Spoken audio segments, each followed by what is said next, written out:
नमस्कार friends, Vijay ji academy पर आप लोगों का स्वागत है। दोस्तों, ये मेरा पॉलिटी घटना चक्र का पार्ट 5 है। इसके पहले मैंने पार्ट 4 अपलोड कर दिए हैं। अगर आपने नहीं देखे हैं तो जाके देख सकते हो। दोस्तों, पॉलिटी घटना चक्र जो होता है इसमें सभी प्रीवियस एग्ज़ाम के क्वेश्चंस दिए होते हैं और साथ में इनका डिटेल भी दिया होता है। इससे क्या होता है कि क्वेश्चन हमको अच्छे से समझ में आता है और क्वेश्चन की होती मतलब गहराई से हमको समझ में आता है। तो शुरू करते हैं कि दिया है क्वेश्चन कि भारतीय संविधान में किस प्रकार की रेटों की व्यवस्था नहीं की गई है। किस प्रकार की व्यवस्था नहीं की गई दोस्तों? इसमें दो ऑप्शन है, एक तो व्यादेश और दूसरा निदेश। मतलब क्वेश्चन को डाउटफुल रहा होगा इसलिए इसमें दो विकल्प हैं। बाद में कि परमादेश और प्रतिषेध जो होता है ये तो रिट जारी की जा सकती है, लेकिन व्यादेश और निषेध जो होती हैं रिटें नहीं जारी की जा सकती हैं। अब देखते हैं दोस्तों कि कितने प्रकार की रिटें जारी की जा सकती हैं। ये दिया है डिटेल में कि मूल अधिकारों के उल्लंघन की स्थिति में उच्चतम न्यायालय एवं उच्च न्यायालय निम्न रिटें जारी करने की शक्ति देता है। पहला है बंदी प्रत्यक्षीकरण, दूसरा है परमादेश, तीसरा है प्रतिषेध, चौथा है अधिकार परीक्षा और पांचवा है उत्प्रेषण। दोस्तों, यही 5 प्रकार की रिटें जो होती हैं उच्च न्यायालय एवं उच्चतम न्यायालय जारी करता है। और इसके बाद हमारा अगला क्वेश्चन दिया है कि उच्चतम न्यायालय द्वारा कितने प्रकार की रिटें जारी की जा सकती हैं। कितने प्रकार की? दोस्तों, ये 5 प्रकार की रिटें जारी की जा सकती हैं उच्चतम न्यायालय के द्वारा। और अगला क्वेश्चन दिया है कि निम्नलिखित में से वह कौन सा अधिकार है जिसकी गणना भारत के संविधान में नहीं की गई है लेकिन उच्चतम न्यायालय ने मौलिक अधिकार बताया है। कौन सा अधिकार जिसकी गणना भारत के संविधान में नहीं की गई लेकिन उच्चतम न्यायालय ने इसे मौलिक अधिकार बताया है? कौन सा है दोस्तों? जो निजता का अधिकार है दोस्तों, ये क्या होता है? मौलिक अधिकार नहीं है लेकिन उच्चतम न्यायालय ने इसे मौलिक अधिकार बताया है। इसका डिटेल भी देख लेते हैं दोस्तों। डिटेल क्या है? विधि के समक्ष समता मतलब अनुच्छेद 14 के तहत, अस्पष्टता का उन्मूलन अनुच्छेद 17 के तहत, एसोसिएशन या संघ यूनियन बनाने का अनुच्छेद 19(1) के तहत मौलिक अधिकारों के रूप में भारतीय संविधान में शामिल है। निजता के अधिकार की गणना यद्यपि भारतीय संविधान में नहीं की गई है तथापि उच्चतम न्यायालय ने अनुच्छेद 21 प्राण और दैहिक स्वतंत्रता का अधिकार की व्याख्या करते हुए जो निजता का अधिकार जो है स्वास्थ्य के अधिकार आदि के इसके तहत इसको क्या है? मौलिक अधिकार माना है। और इसके बाद हमारा अगला क्वेश्चन दिया है कि भारतीय संविधान के मौलिक अधिकारों के अंतर्गत इनमें से कौन सा सम्मिलित नहीं है? भाषण स्वतंत्रता का अधिकार ये तो है। और इसके बाद अन्य विकल्प देख लेते हैं दोस्तों। क्या है दोस्तों? जो विधि के समक्ष समता का अधिकार ये भी है, संवैधानिक उपचार का अधिकार ये भी है, लेकिन समान कार्य के लिए समान वेतन ये जो है नहीं दिया है मौलिक अधिकार में।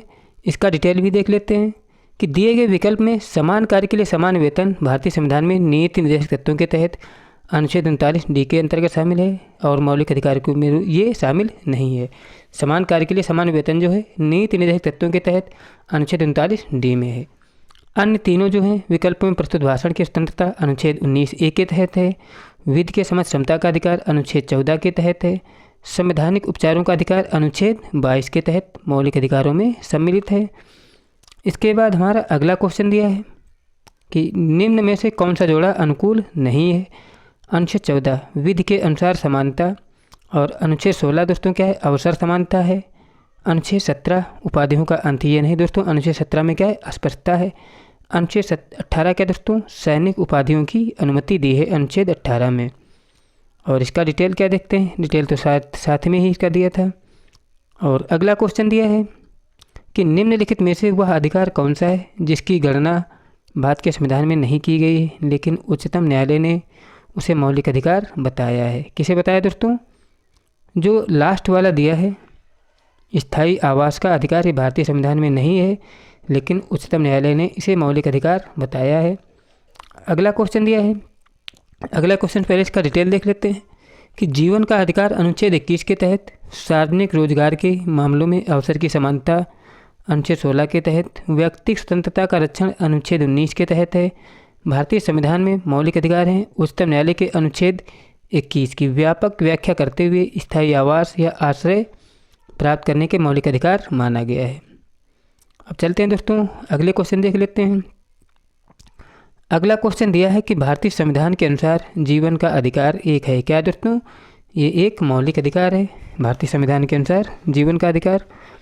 इसके बाद अगला क्वेश्चन दिया है कि निम्नलिखित में से कौन सा अधिकार अभी भारतीय संविधान द्वारा मौलिक अधिकार रूप में नहीं दिया गया है। कौन सा अधिकार है जो मौलिक अधिकार के रूप में नहीं दिया गया है? दोस्तों, ये पहले मौलिक अधिकार था, लेकिन अभी एक कानूनी अधिकार बन गया है। कौन सा? संपत्ति का अधिकार। बाद बाकी समता का अधिकार, स्वतंत्रता का अधिकार और शोषण के विरुद्ध अधिकार। ये बहुत बार क्वेश्चन रिपीट हुआ है। ये सभी क्या है दोस्तों? मौलिक अधिकार हैं, लेकिन संपत्ति का अधिकार मौलिक अधिकार नहीं है। इसका डिटेल देख लेते हैं डिटेल में दोस्तों कि संपत्ति का अधिकार प्रारंभ में भारतीय संविधान के मौलिक अधिकारों के अंतर्गत शामिल था, परंतु 44वें संविधान संशोधन 1978 के द्वारा इसे मौलिक अधिकारों की सूची से हटा दिया गया।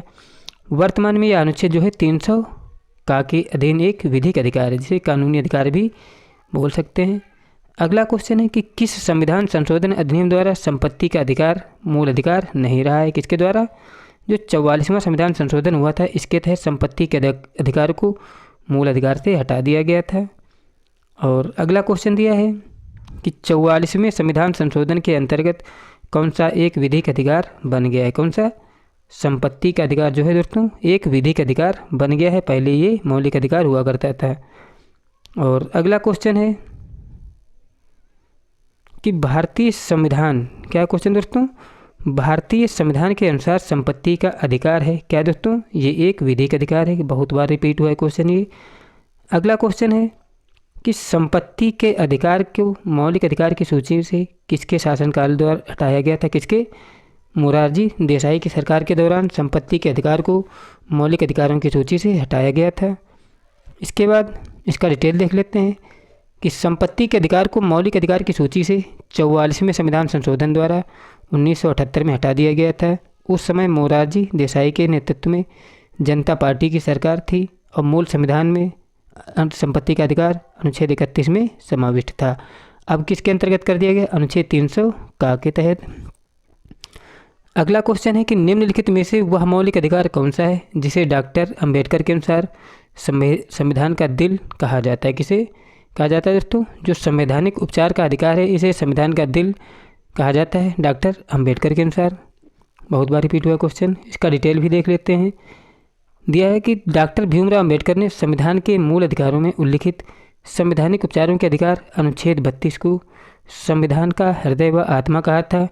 यह मूल अधिकारों को 5 प्रकार की रिटें, बंदी प्रत्यक्षीकरण, परमादेश, प्रतिषेध, उत्प्रेषण और अधिकार परीक्षा के माध्यम से लागू करने की गारंटी प्रदान करता है।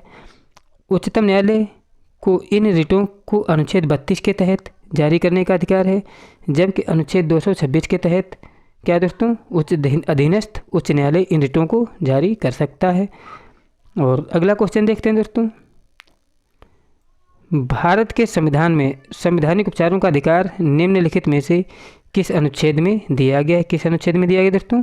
अनुच्छेद 32 में दिया गया संवैधानिक उपचारों का अधिकार। अगला क्वेश्चन दिया है कि भारतीय संविधान के किस अनुच्छेद को डॉक्टर भीमराव अंबेडकर ने भारतीय संविधान का हृदय और आत्मा कहा है? किसको? अनुच्छेद 32 को डॉक्टर भीमराव अंबेडकर ने हृदय और आत्मा कहा है। इसके बाद इसका डिटेल देख लेते हैं दोस्तों। डिटेल है कि भारतीय संविधान के अनुच्छेद 32 को डॉक्टर भीमराव अंबेडकर ने भारतीय संविधान का हृदय और आत्मा कहा है।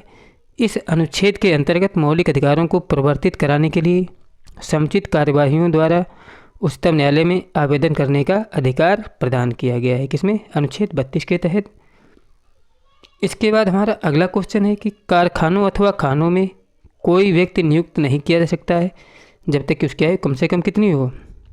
14 वर्ष से कम हो। तो उससे 14 वर्ष से कम है तो उसको कारखानों या खतरनाक जगहों पे काम करने के लिए अनुमति नहीं, वही इसमें दिया है डिटेल में।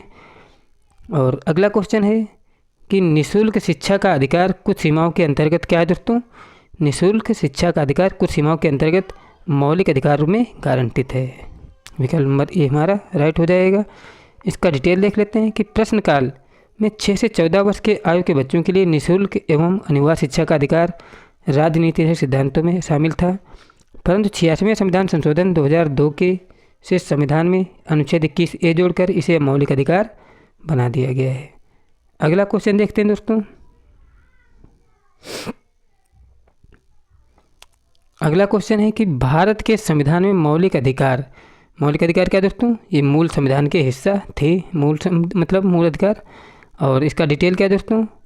भारतीय संविधान के भाग 3 में अनुच्छेद 12 से 35 तक मौलिक अधिकारों का अध्याय है। ये मौलिक अधिकार मूलतः कितने थे? 7 थे, परंतु संपत्ति के अधिकार हटने के बाद अब कितने दोस्तों? 6 बचे हैं। मूल संविधान के भाग में अब ये संयुक्त राज्य अमेरिका के संविधान से प्रेरित हैं। अगला क्वेश्चन है कि मूल अधिकार भारतीय संविधान के किस भाग में स्थापित हैं? किस में स्थापित हैं दोस्तों? भाग 3 में स्थापित है मूल अधिकार। और इसके बाद हमारा अगला क्वेश्चन दिया है, प्रेस की स्वतंत्रता किस अधिकार में निहित है? किस में निहित है दोस्तों? भाषण स्वतंत्रता में निहित है प्रेस की स्वतंत्रता। इसका डिटेल क्या है दोस्तों? डिटेल भी देख लेते हैं। प्रेस की स्वतंत्रता संविधान के अनुच्छेद 19(1) के तहत वाक स्वतंत्रता और अभिव्यक्ति स्वतंत्रता के मौलिक अधिकार में निहित है। अगला क्वेश्चन है कि प्रेस की स्वतंत्रता भारतीय संविधान के किस अनुच्छेद से मिलती है? किससे मिलती है दोस्तों? ये मिलती है अनुच्छेद 19 से। और अगला क्वेश्चन दिया है कि भारत के संविधान के किस अनुच्छेद के अंतर्गत सशस्त्र बलों के सदस्यों के मौलिक अधिकारों को विशेष रूप से प्रतिबंधित किया जा सकता है? किसके तहत दोस्तों? अनुच्छेद 33 के तहत सशस्त्र बलों के सदस्यों के मौलिक अधिकारों को क्या दोस्तों? विशेष रूप से प्रतिबंधित किया जाता है। फ्रेंड्स, मेरे द्वारा कराए गए क्वेश्चंस यदि आपको अच्छे लगे हों तो प्लीज़ चैनल को सब्सक्राइब कर लें। वीडियो अच्छा लगा तो लाइक करें। मिलते हैं नेक्स्ट वीडियो में। जय हिंद, जय भारत।